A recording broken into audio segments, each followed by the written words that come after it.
Hello, my name is Brant Hunt, that is, and my channel is Discerning What is True. Today is the 23rd day of November 2023, and I'm going to be reading the third part of the book by Rene Schwaller entitled Symbol and the Symbolic. Um, I wanted to give you a little background, like I said last time.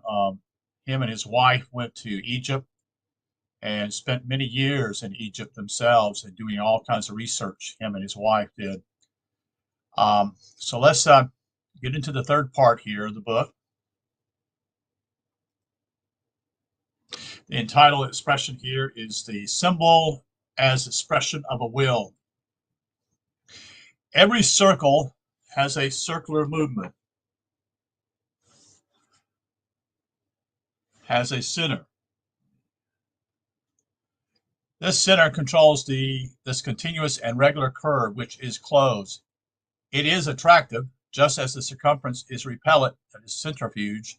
This center is an abstract power which rules the phenomenon of circular movement. Two centers make a elliptical, that is, or simulated movement if the curve is closed. If the curve is not closed but is superimposed, the center becomes a line or a figure, horizontal for a spiral, vertical for a helicoidal curve as such, etc. The center controls. It is the will of the figure.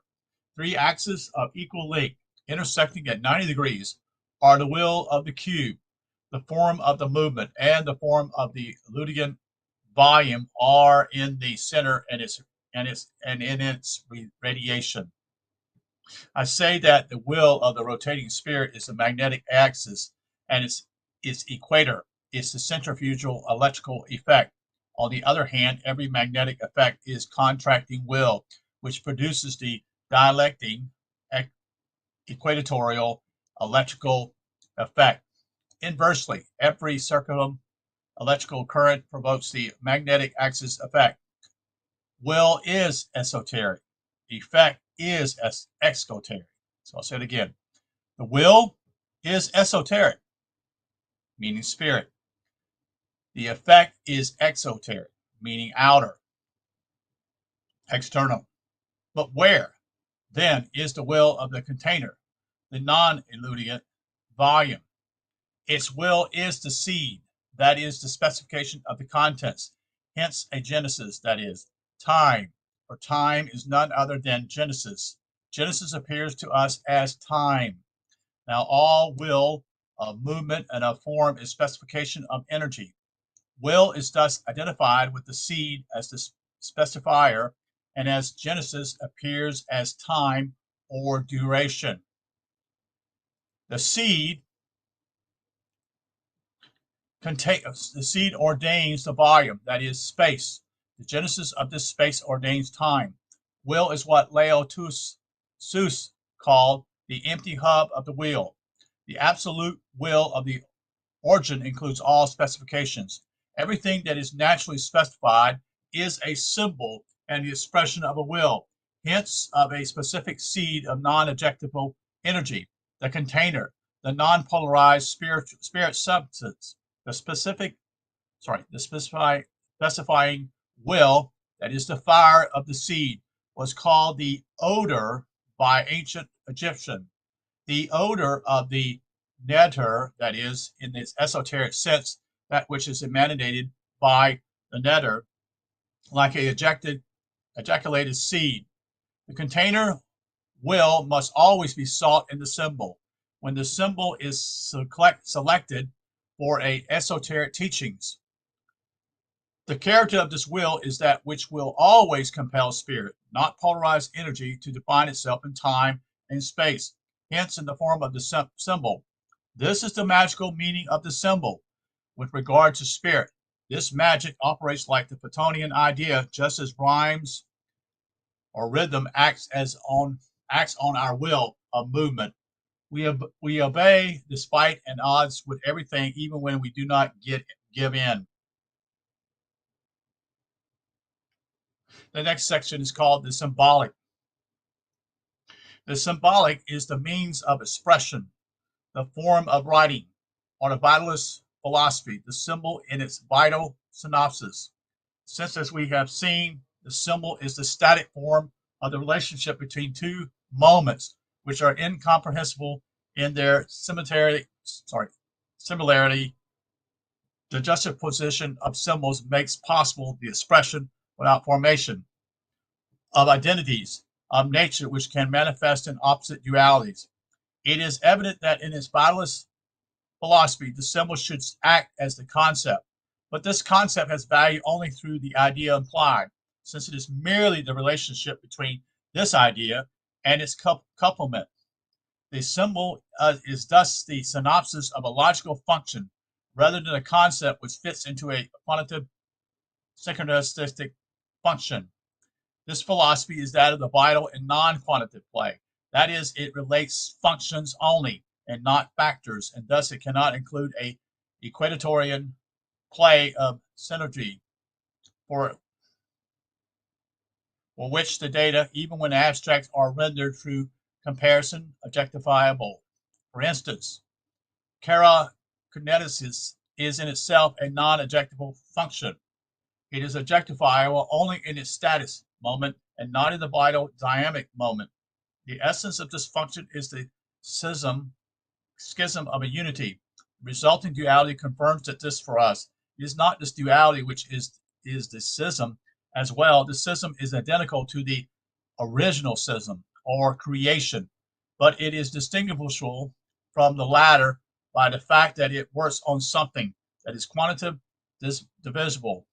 In every function, there is this moment which cannot be located in time. Now, he showed there in this particular book. I'm going to show you what they're showing here. He shows a diagram of this also in his book. This is called Figure 12. Let me see if I can get it in the right position.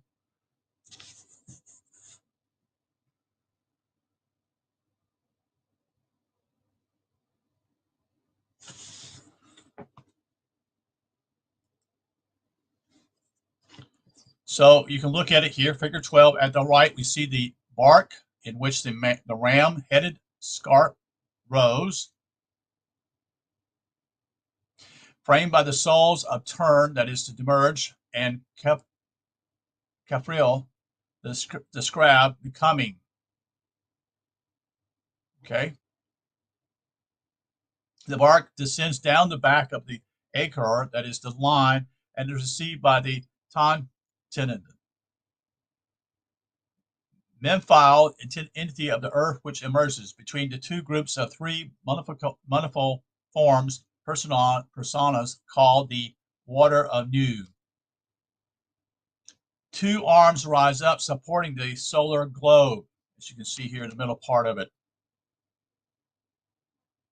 At the left, it is Nu himself who makes the boat ascend on the back of the line Aker, A-K-E-R. So you see the boat for his daily reappearance. Anyway, back to this reading. It says, I call it the present moment. It is this esoteric moment that the symbolic is concerned with, and in its the symbolic, or not symbol act as the synopsis which conveys this implied functional idea. The only way we will ever know this non-definable idea is through the certainty of our innate knowledge, which assures us of this reality which is necessarily implied in the symbol. For instance, if a stone falls, this fact implies an attraction which we do not know in itself. We know it only through a juxtaposition of the quantitative elements of an analysis that can be formulated into laws. We may speak of a mass that attracts, but this tells us no more about what this attraction is. The falling of the stone is an esoteric symbol if we consider it in terms of the implied idea, but if we regard this fall as being situated in time and space, it is only an exoteric fact from a quantitative knowledge. Now, it is the function of that which attracts, that is cosmic reality, and not the attraction itself, which only acts as such within a certain aspect of matter. as microphysics has recently revealed. Thus, vital philosophy expressed by the symbolic is concerned with the eternal vital moment and not in accidental applications in which it can always modify its appearance. Under these conditions, one can reason, that is, construct a symbol of vital logic. Certainly, if one does not seek a conclusion arrested in time and space, it is life, dynamism in itself, that matters. The revelation of the symbol then is universal.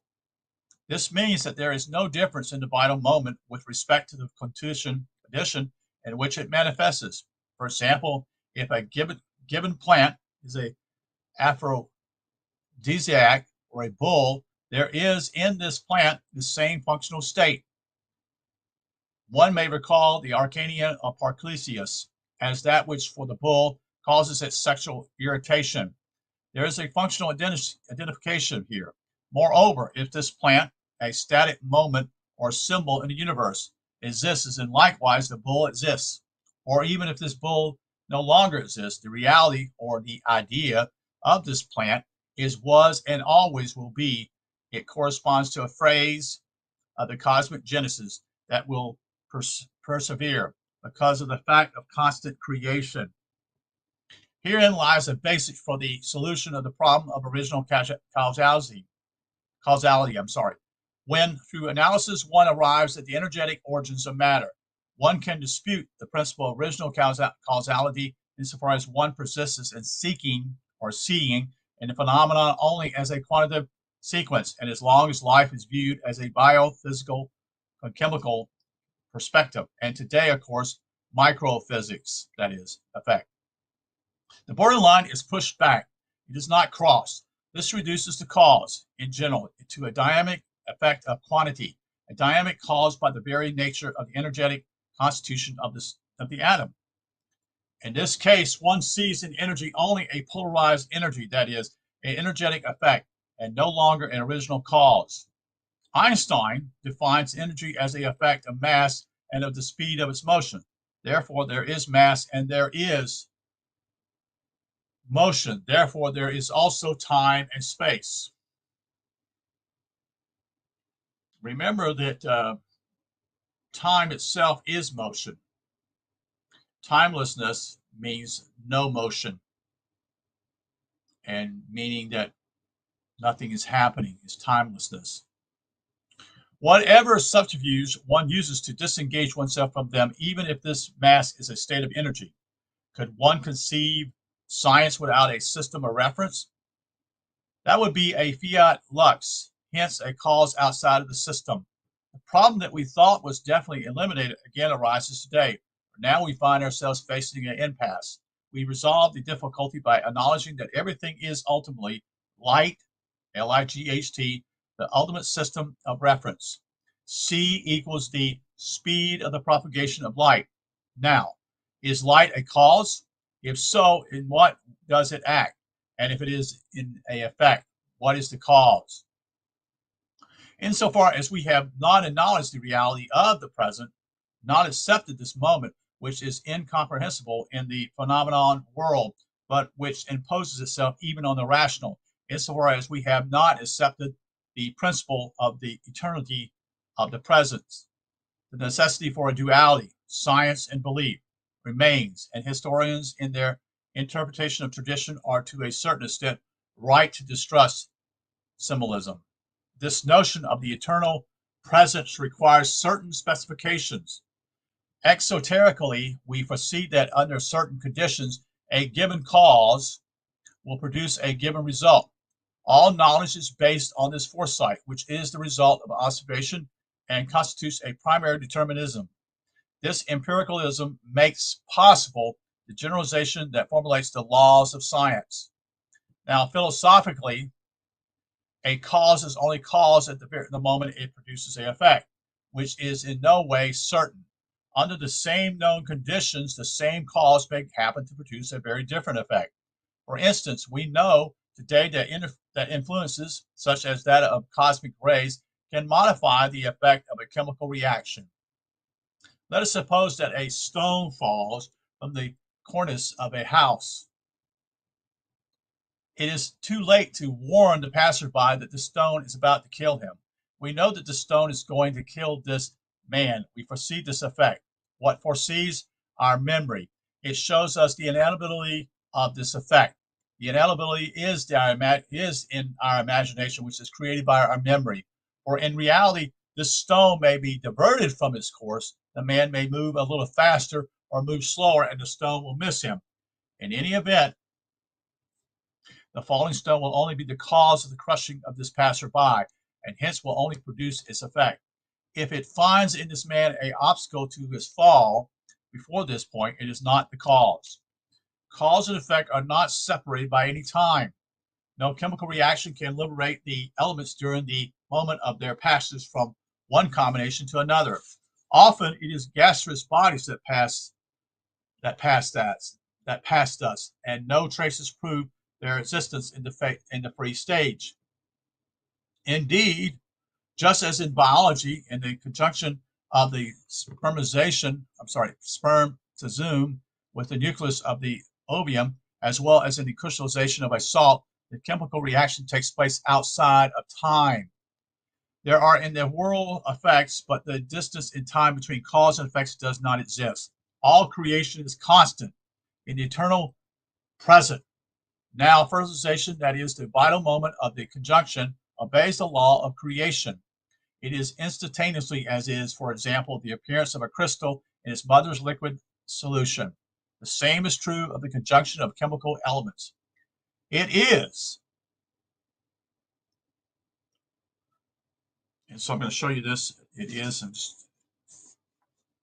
these are top to bottom with two columns here, one making A, B, C, and the lower ones would be D, E, F. And you can see this right here.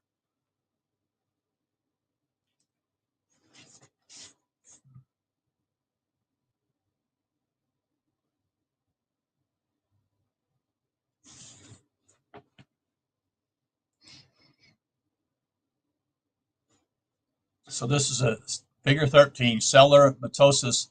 The fecundation comprises the following phenomenon: attraction of the spermatozoa by the ovules, penetration of the spermatozoid, the formation of a defense membrane, contraction of the protoplasm, and the formation of a liquid between the two. The division of the spermacenter into two centrosomes before the conjunction of the two proteonuclei. The conjunction of the two protein unite while the two centrosomes separate. Each group of chromosomes is attracted by one of the centrosomes. So the same is true of the conjunction of chemical elements. It is always a question in this case that is of the relation between cause and effect of a vital moment, which even in inorganic matter obeys the universal law of creation. The unformed substance receives form, or it is always a matter of activity balanced by the opposite activity. And activity signifies dynamism in itself before becoming a dynamic body. The effect is neutralization of an activity, and thus neutralization never occurs without the phenomenal reaction of resistance. It is simply a chain of activities, reaction being but a new activity of the first effect. Hence, the new cause. It is this chain which seems to us to be located in time and space, whereas it is a gestation which is time, but between cause and effect there exists no time. And this is a figure, what I call figure 14. I'll show you this here. At the very top.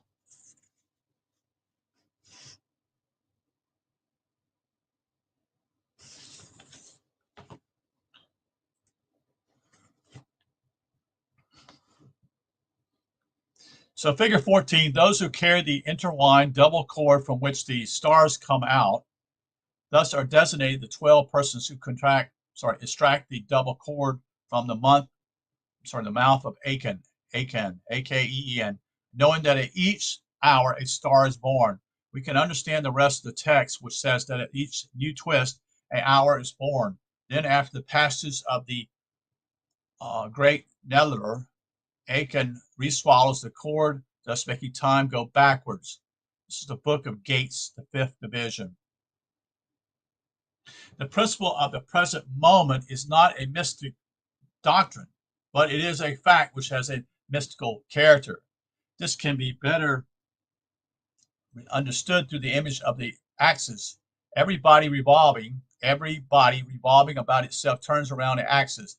The tangential projection of a dynamic from the plane at right angles to this axis is contradictory at the opposite extremes. So what he's showing here, I'll show this also to you. This is figure.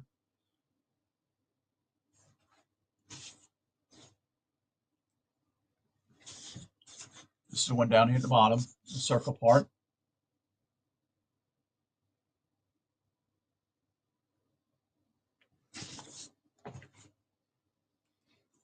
So C is represented by the center, the pole of the axis. D is the diameter.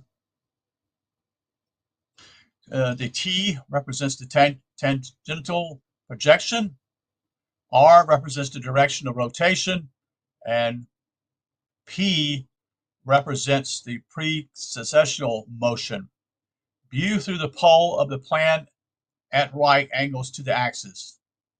Let us note by this explanation that time thus becomes a quantity in duration through the juxtaposition of parts, a kind of a granulation.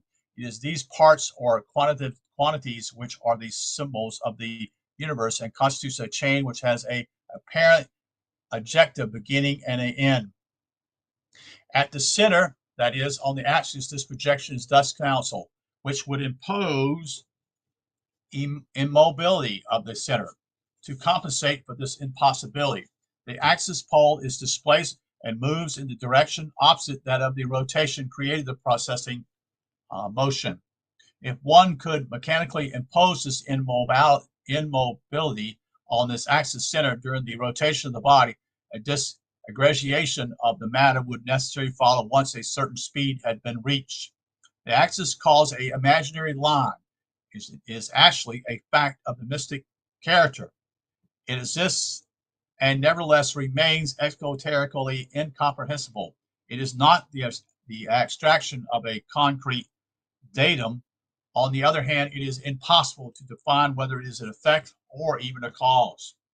If now we consider the symbolic as being constructed with the symbol conceived as an apparent transitorial phenomenon connecting complements, that is, abstractions, unifying in a present, the discontinuity of the appearance and the continuity of this present, then the symbolic no longer contradicts the historical fact, and the historical fact appears at the exoteric character of an esoteric reality.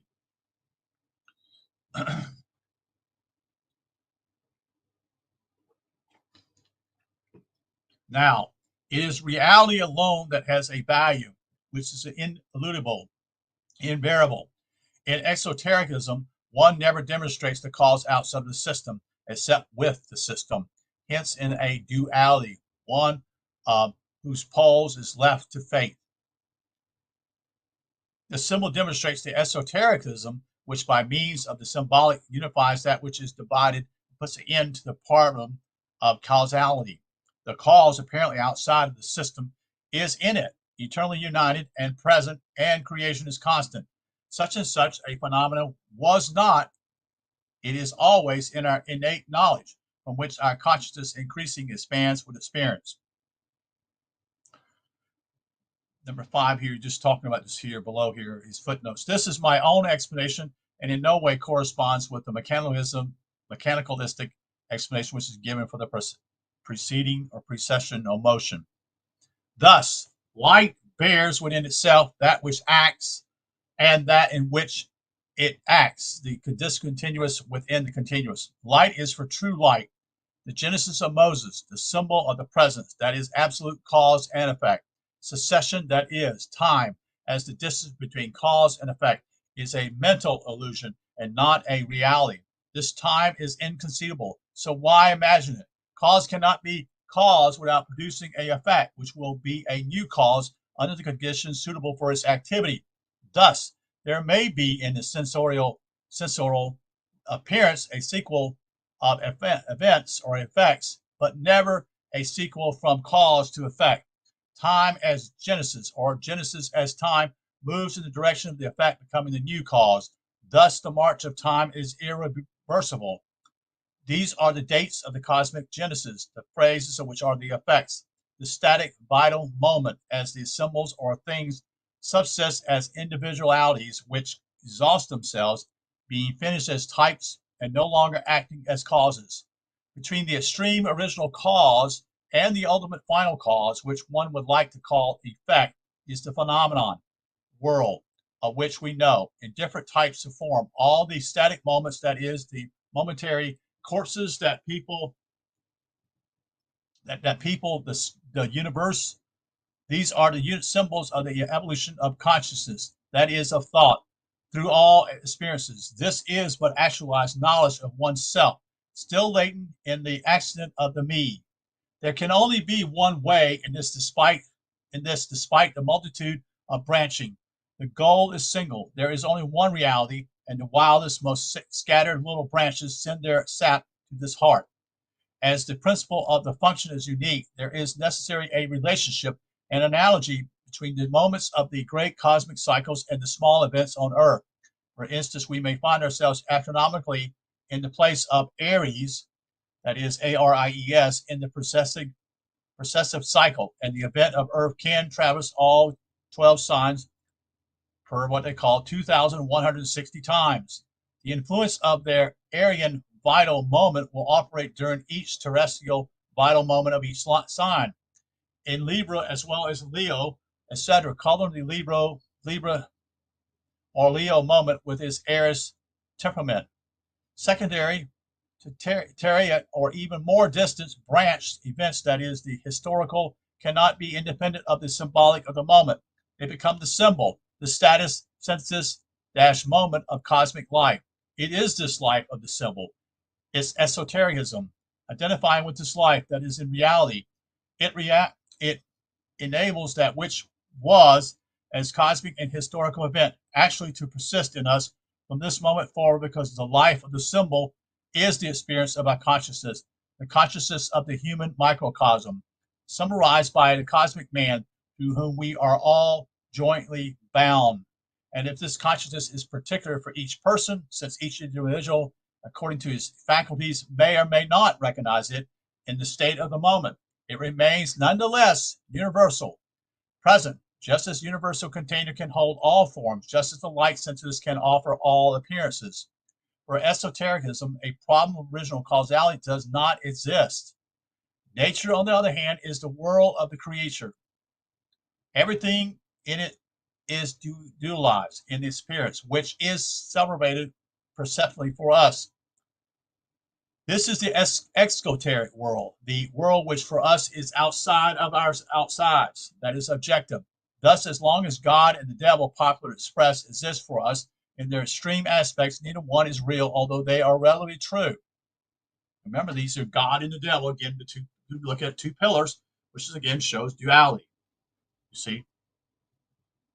This example has no astrological purpose. That is, it is used here only as an image to illustrate. So he's talking about astrological here with Aries. Number 7 here, he's got a footnote. In this connection, let us note a treatise. That's in French. I don't know that. Okay. A disciple of Louis de Broglie, quoted by Lecomte. Our psychological life is a continuous duration. It is, as Bergen says, the continuous progress of the past, which gnaws at the future and swells up at its advances. Our entire past exists integral in our present. Our duration is not a point which replaces another point along a line, but the prolongation of the entire past, which is preserved in the present. This scholar, that is physicist, though he be, has thoroughly felt esotericism, for which time, which is granulation, does not exist. Only that which is invariable and undivided is real. The present moment, which is eternal and indivisible, cerebrally incomprehensible, but known through our innate consciousness. This is the esoteric world, in which high and low, front and back, right and left, cease to be, making way for spatial vision, which, stemming from the center, can extend in all directions at once within the volume, that is the space and the time being energy, forms as it coagulates into matter. This spatial becoming is our consciousness of the continuous, that is the esoteric perspective, and specified Genesis, the becoming of time, is our consciousness of the discontinuous, being the exoteric, through the placing of stages or phrases. Let me show you another figure here, number 15.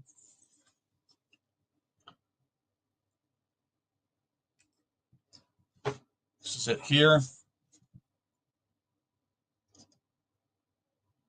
And then I'm going to read a little bit what it says. In figure 15, at about noon, the bark of actually reaches the summit of the mountains where a serpent, where a serpent 50 cubits, 26 meters in length, is found, whose formant 3 cubits are of silex. This serpent swallows in one gulp part of the stream. That is Seth, S-E-T-H, at the front of the boat. Okay, you see that?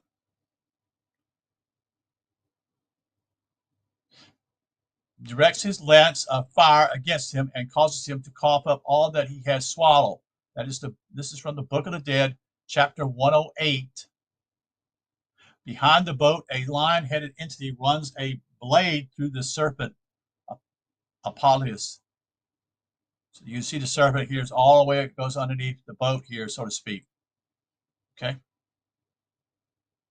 Conclusion. A research without illumination is the character of modern Western science. This indecision colors everything, art as well as social organization, and even in many cases faith.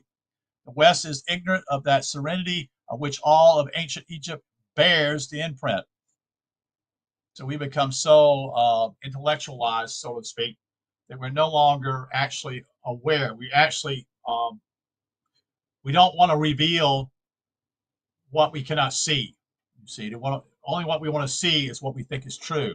So we've already made a presupposition in what we're going to see. This is what science has done now. It's no longer interested in what he's talking about here in the esoteric. And the problem is simply is you miss a whole lot when you're not paying attention to the esoteric.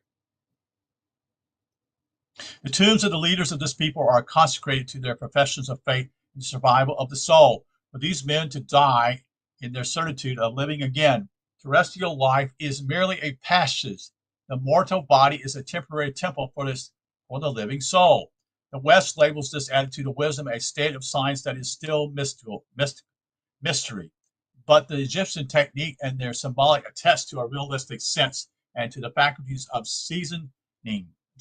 reasoning, contradicting the view held that this epoch is a primitive or mystical age. Yeah, that's what they do. They say these people are primitive. They're not very smart. You see, when reality simply is that the age we live in is very primitive, because they rule out the what they cannot see, but yet there is some type of action, is esoteric spirit is there. You see, our exoteric evolution through the Greek metaphysical phase, leading currently to an exclusive rationalization, has given us, owing to the necessity for analysis, a mentality complexity which today prevents us from seeing simply, that is. To cultivate oneself to be simple and to see simply is the first task of anyone wishing to approach the sacred symbolic of ancient Egypt. You see, this is why we're blind. We are not even aware. We're not aware that we actually are blind. You see, we think we see the truth, but we don't. One forgets, for example, that in sitting down to relax, all the fatigue goes to the thighs, the support of the body. It is therefore worthwhile to study their role in the vital economy and the importance that they have in terms of the symbolic. One forgets that in passing one's hands over one's forehead and parts of the skull, certain tired phenological centers are thus magnetically vitalized. One forgets that in sleeping to restore one's energy, the simple fact of eliminating what they call surrogate consciousness enables us to draw from the universal source of life, which might induce us to seek out and find its deeper cause. In order to know the true secrets of life, it is necessary to abandon scientific reasoning, which is quite seductive but deceptive, and to learn how to examine that which, because we see it, we no longer observe. Every day at each instance, we apply secrets which, if we only knew how to become conscious of them, would unveil for us all the powers and of all the powers that the microcosmic man possesses. There is absolutely no need to violate nature in order to understand it. But as the proverb says, we do not see the forest for the trees. In cultivating in cultivating our own garden, we forget that plants grow towards the sky, that to vegetate means to rise up, and to rise up means to make light, and that which is heavy to annul gravity.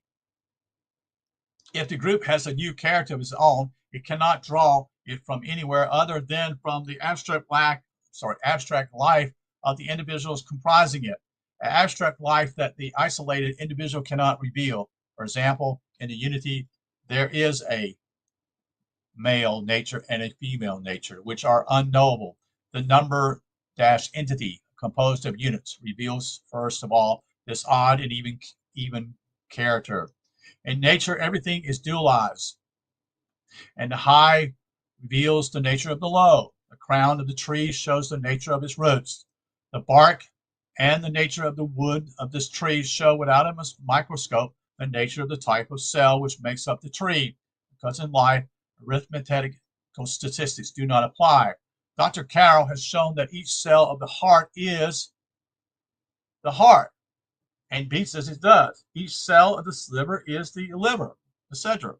One could cite countless examples which throws a marvelous light on existence, but Pharaonic Egypt has summarized everything in a symbolic choice of symbols it has made from the elements of its environment, a choice so wise that we must bow low before it. Every natural type is a revelation of one of its natures and abstract functions that rule the world, a verb of the divine language that is the entities or fully realized principles, that is naturio, Neteru. They are fully realized in the sense that they are types or definite stages in the cosmic embryology of man. Instead of starting from the imaginary construction, instead of the relying on an intellectual specification, ancient Greece shows us the path of the infallible recognition of the forces and laws that rule the universe by beginning from the concrete results to seek in them the causal spirit, otherwise unknowable, since all the philosophical speculation in vain if it's not confirmed by facts. Pharaonic Egypt is essentially practical. It deals with nature and works with natural means in which it sees the symbols of spiritual states, knowable only intuitive. The intellectual definition interest is only secondary as a game of thought and not as a god. Intellectual analysis always leads ultimately to the necessity of choosing between the subjective and the objective. It resolves nothing, since it must consider everything within a specific duration, whereas nature always shows us the closed, self-renewing Osiris cycle. For instance, the principle of entropy is an exoteric supposition. The esoteric reality is a constant creation. Our mode of action requires the pre-stated theory. Ancient Egypt, which is realistic, acts naturally, knowing that theory is a fixation which limits action. Thus, one could have believed it practically simply empirical science, that it is a science of application without research into causes. One forgets that there is a rigorous method dictated by myth and symbolic philosophy.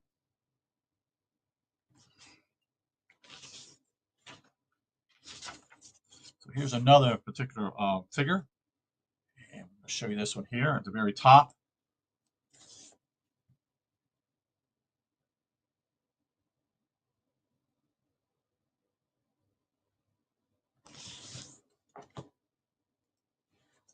So figure 16, the bark of the soul of Capri Ray is drawn by 12 persons on a very similar path which enters into an immense funnel during the crossing of the celestial waters of Nyon, followed by the crossing of the black comb. The metamorphoses are symbolically by a ram-headed scrab. We call it a beetle. Let's just call it a beetle. And a young child holding his finger to his mouth that perceives the solar globe, the fruit of the constant appreciation of cosmic energy through the calculizing effect of the soul of Ba and the meter. The directive of thought is provided by symbolic classification, that is, by the definition of essential groups of a natural symbolic. All the functions of nature are included in it. Thing or being, that is, the symbol type of a lineage, represents integrally in a vital manner all the nuisance of the functions of this part of nature that we can, in fact, know. We may well marvel at the choice of these symbol types. So he understood, here are some further examples of the symbolic. The sculptural sign is hollowed out to signify entering into matter. It is in relief when leaving it insignified. This can be observed in certain tombs. The entering is that of the body into the earth. The leaving is the resurrection. What is written and figured must be read in the sense of entering or leaving. This principle applies equally everywhere in the temples and in the dynastic style. Often, in certain scenes on a wall, this intention will be noted symbolically by the hollowing and the relief. It can be found even in the details of a single face, that is, their eyes, their nose, and their ears. Thus, a symbol becomes a general idea. We must therefore find out what is meant by entering into matter and by leaving it. The left hand receives, the right hand gives and acts. In chiromancy, the left hand bears the inscription of predestination. The right hand modifies destiny. This symbolism of the hands explains certain anomalies frequently observed in Egyptian figurations, such as figures that have two right hands or two left hands, or a figure joining its right hand with another left. Similarly, since the fingers also have a symbolic meaning, one should observe the position of each of them in the gestures of making offerings. Thus, Egypt speaks and explains through images as well as through construction. The principles, or nature, are either abstract or what we call paradisical, created, or natural powers. Thus, the navel, by its absence or presence, shows us which. The tablets on the walls of the covered temples comprise up to 5 registers stage.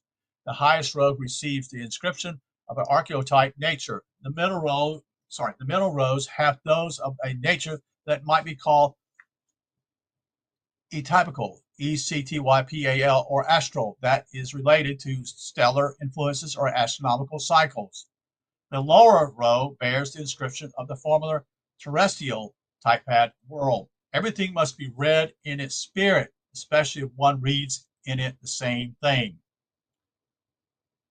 It must be well understood that the symbolic does not claim to be an answer to the questions which trouble humanity poses itself.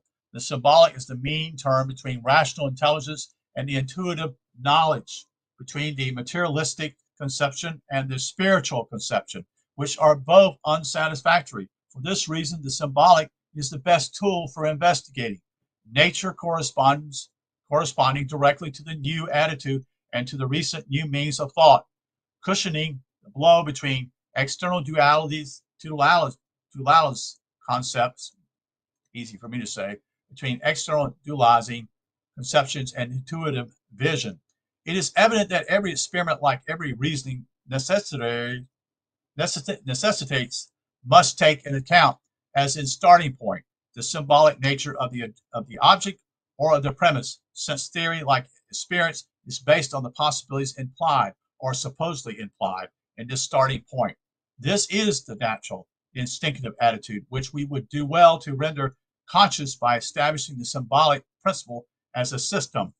On the other hand, how many medical experiments would be more fruitful if, instead of dealing with cavities or vital sections, that is both always falsified the result, One deals with the symbolic element of the living being, which is particularly incarnates the function under study. Each individual type in nature is a stage in the cosmic embryonic logic, which culminates in man, a rested stage which as a species shows a hypertropicalized function which characterizes it. Thus, for instance, the life, the habits, etc. of a given vulture will be much more explicitly instructed for the study of hypophysical characteristics than any research done on man, in whom the hypophysicists, taken here generally, is no longer the principal granular function as it is in the vulture, or a accessory function of the overall system. A serious anatomical study of the hypophysics in birds was made recently, but these observations so far only apply to a domestic bird, should perhaps have been enlarged upon and connected with behaviors of each species, specifically as a function of the hypophysical predominance. I've yet to come across such a study of this function in the vultures, especially taking into account the influence of the intense light in the countries where it lives. Let us further note the observations of cases of accidental hermaphrodism among birds, and let us connect this with the legend of the impregnation of the vulture, that is the month by their north wind. The definition of an attitude towards the symbol and the symbolic outline in these few pages may be summarized by the statement that this symbol is the most perfect means for esoteric transmission.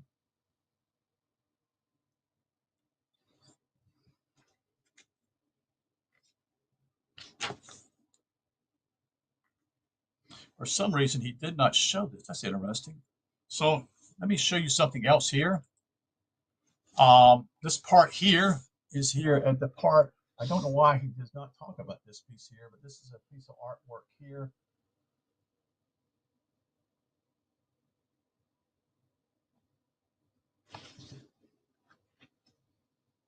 Let's see, this was figure 17. Let me see if it's in the book here. For some reason, I might have.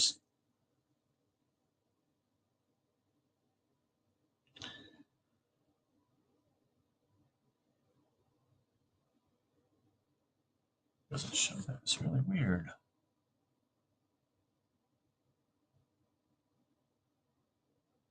Oh, it does show it. Okay, I see it now. Okay, so let's go down here to last part of it here. In connection with two new basic points, the present moment and the constant creation, one can further specify that the creative cause is the schism of a non-quantitative unity. This schism is a self-contemplation which creates the ego. It is and will always remain incomprehensible. It is the fiat lux, the light which later and on a lower plane will have its image in the light we see, its direct, immediate, and final goal of this creative act. It is the present moment, the constant creation, the latter becoming phenomenal by the fact of continuity. This continuity is a series of schisms of each new unity, following the doctrine of the elements in the first chapter of the Genesis of Moses. If the light divides, it becomes fire and water.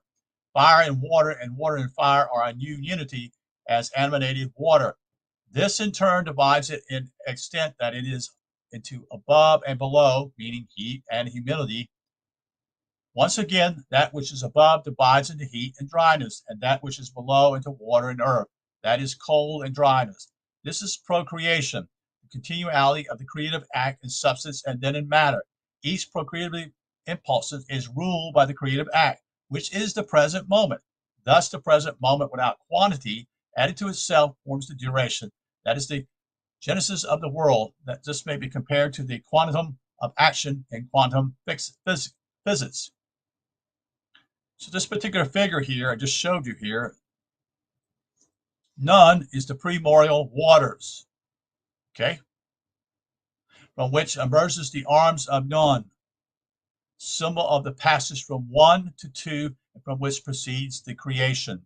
The creation is defeated by the bark of the day, in which when the beetle pushes the solar globe in front of him, turning the image upside down, one can see none, that N-U-T, the sky, who receives the sun. She is standing on the head of Cyrus, who with his body encircles the dwad, that is the inverse world. In the bark, H-O-U, hawk, the creative verb, and sia, S-I-A, knowledge are standing next to the steering oars. That is called the Book of Gates, the last tabloid. Genesis is thus time and a duration. It forms through movement, space. This is the phenomenal world.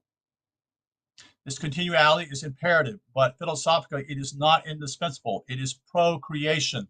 That is, meditate, indirect creation, and it bears its fruit at the end of the whole duration, which is always conditioned by new schisms. This continuality is the evolution of consciousness, which has a predestined end when all the possibilities are exhausted. Now, these possibilities are quantitatively, that is, metaphysically, implied in the present moment, since creation, which always makes out of 1, 2, can only engender one series of 10 comprising 9 factors around the causal, but not phenomenally. Unity. Thus, creation is constant and has no duration in itself. It is only when the light in turn divides that procreation or duration begins. The following conclusions may be stated here. Number 1, at each instant there is in the world a beginning and an end of Genesis. 2, at each instant, the procreative lineage may be interpreted by the creative act. This can bring an immediately end to the creation or creature in rejecting the consequences of procreation that may be called an accident, and in reducing to its predestined essence, which in a simple primordial act is light. That light immanent is the creator or creature from the beginning. This is the principle of redemption. 3, duration or procreation is not indispensable with respect to the original cause, but is forced on the creature by immanence. It is the accident in relation to the absolute order of shadowless light, which is the self-contemplation of the cause. This duration or genesis is disorder and the division of the causal unity into quantity. The position taken in this study excludes the principle of a creation making light within a chaotic state. This fact, that is the genesis of Moses, takes on an explanatory, unreal, exoteric character, but this explanation necessary for transmuting the teaching is thought to reveal the reality of creation, which is no longer placed in time, but figures there always without beginning or end. And that is the conclusion of this particular book. Again, this is by a gentleman who probably was way before his time in a lot of ways, Rene Schwaller. I think he lived in France, and then he lived later in his life, parts of it in Switzerland also. But he also spent, I think, 15 years with his wife in Egypt, exploring all this information and going in a lot of detail. You may want to look into this guy, Rene Schwaller de Lubicz.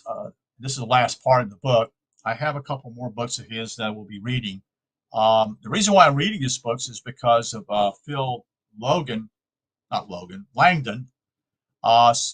mentioned them a couple times, and so I looked into these particular books and wanted to share these to other people that probably have not even heard of this particular guy.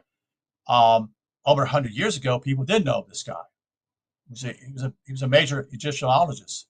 But that whole phase of what happened basically the late 1800s and early 1900s is phased through. In other words, there were stories that basically people in in England were so excited about all this stuff coming to their country that, the museums had to find out the room just to put these places at. In other words, not places, but the things they brought back from Egypt.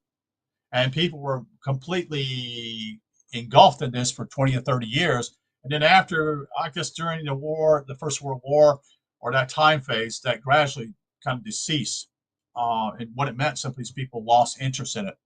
But Rene spent most of his time after that period, such and such, and went to Egypt and spent time there. Most people did not do what he did. Spending that great amount of time allowed him to get into what I call details of what he explored, him and his wife did. and it had to be what I would call very painstaking.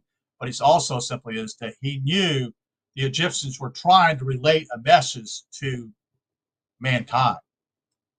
I think that was what he kind of knew deep down. And most of the people who went there basically went there haphazardly.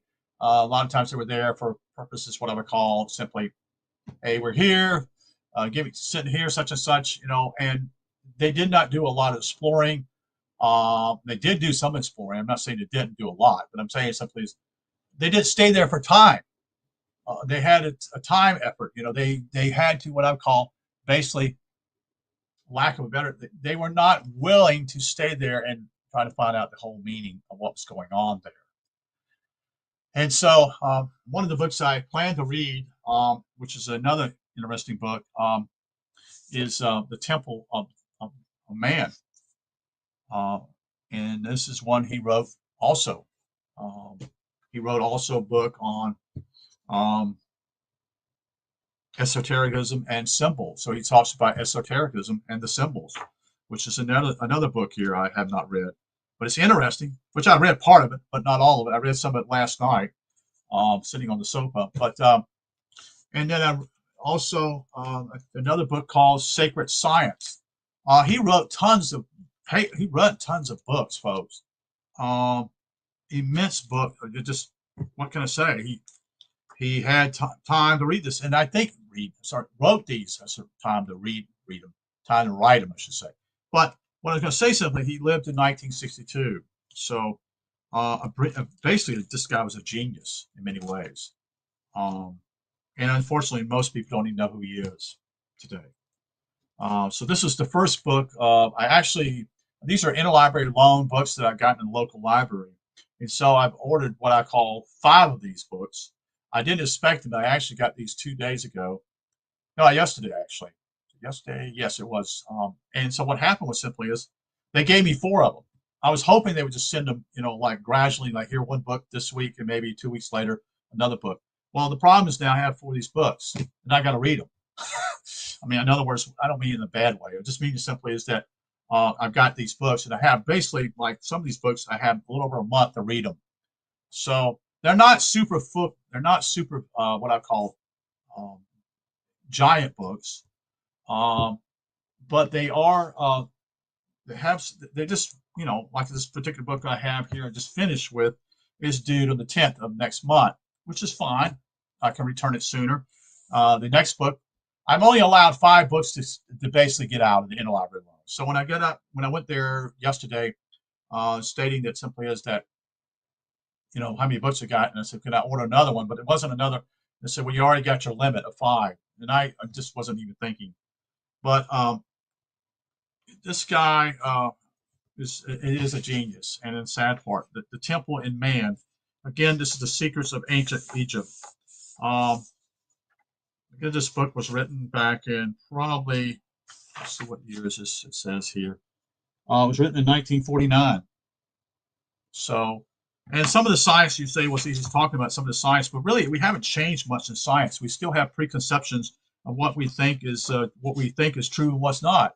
So we're making presuppositions on truth, and we're saying this doesn't fit in our particular system of thought here, and so we're going to just sort of chunk it and throw it out. And fortunately, Rene didn't go along with that, and he got poo-pooed by the rest of what we call the intellectual people at that time, and it was sort of what we call scoffed at. And that's unfortunate in some ways, but that usually is true. Most of the time, the majority are not right. It's usually the minority. It's usually 1 or 2 people who have the guts to really speak the truth. But there is, I'll show this right quickly. Here is a piece of this in Temple of Man. He shows here, this is what they were describing here in the temples. This is the temples that were built, but they're basically showing the structure of man. You see? So it's just really interesting because that's what we are. You see, we are a temple. You see, we are the temple. We are the internal temple. This is a these are external. These are external temples. These are on the outside, but this is done outside to give an emphasis on the internal, the inside part, which is who we are. You see, but we've forgotten who we are, and so they were trying to remind us. Maybe they knew somehow that maybe they knew, understood by what I call how. See, this is roughly over 2,000 years ago, probably more than that. They knew that somehow man was going to fall. I mean, not fall, but basically lose his bearings, so to speak, that is knowledge-wise, and would begin to look into other avenues and such and such. Like for now, we're exploring outside. We're now our time and efforts and everything is based upon space. So we go out and look at the planet, so to speak. And I'm not poo-pooing that idea, but there are many. There are over like Phil said this. It's very unbelievable, but I think he said 67,000 pyramids on this planet. Now, folks, that is an obvious sign something's very important here that took place long ago. And in fact, he says basically in China, they will not allow you to come in there and disturb, not, basically disturb them. Basically, China's that way anyway. It's always been that way. It doesn't like people to come in their area, so to speak. And I can understand that perspective because they see the West is coming in and trying to make money off of everything. And boo-hoo, and look at us. We got some great stuff here. But anyway, the point simply is that, but these people in the past understood ley lines. A lot of these buildings were built on ley lines. And, we can learn a lot from pagans, so to speak.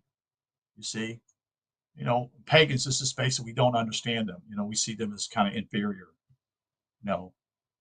which is another presupposition. Another presupposition meaning simply is we know better than you do. And then it's like, no, you don't. But that's how our science has gotten away from. It's not. Anyway, we won't go into that diatribe. But anyway, so I will be continuing, hopefully maybe read another chapter tonight, maybe two. But the other book I started, which was I put up last night, which we can share also, which will be probably to do with the esotericism here and symbol. But there's symbols here for us to try to recognize. And unfortunately, we have forgotten because we're not taught these anymore. We're not taught these symbols, you see. The only symbols we're taught now, which is important still, are letters and numbers. And those are critical. And I do have a book here. I'm actually going to be getting a book that will be dealing with that, numbers and letters, their importance. And we don't even understand what they're about, you see. None of us have been taught any of this stuff at all. So anyway, I appreciate you guys being here. And hopefully you enjoyed this. Go back and, like I said, I read the other two not chapters, but two other parts of this particular book on symbol and symbolic, and the symbolic, I'm sorry. And if you get a chance, look into this guy. Some of his works are actually on the internet. So this is a gentleman named Glenn. I guess it's Glint, Glint. Thanks for sharing. Thank you. Thank you for being here. Hope it's well worth your time.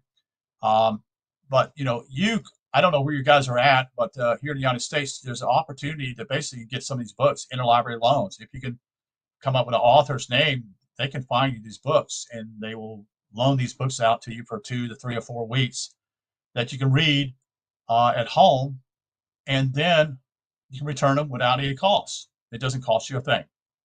And instead of you spending tons and tons of money on books, there's nothing wrong with books, don't get me wrong, but the point simply is that as you get older, or you're not working as much as I do a lot of times, I have more time than I have working.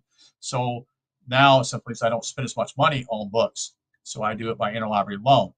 So if you live here in the United States, you can do that. I don't know if elsewhere it's that way, but it's a splendid idea. It's a great way of saving money too. And you can probably read these online also, depending on how that works out. So, but again, like I said, appreciate you guys being here, and we will let it be, and take care. And if you have, by the way, I have other information here talking about a lot of these deeper things. I have done some videos with a gentleman named Phil Langdon, who is actually pretty well knowledgeable You might want to look into those videos. I've done like 6 or 7 videos live with him. I will be doing that also next Monday with him again. Just explaining a lot of things that he understands. It's well worth to either go back and look at those recordings and look into them, because he's the one who suggested this stuff. Phil Langdon is a very unusual person and very gifted in many ways, and also very humble. There's no money in it for him, and he could care less. That's not his. That's not his jive. It's not what he's about. He's not in it for the money, and that's the way it should be. It should be for those who are seeking at this time to find the truth. So, with that, we'll let you be, and you have a good night.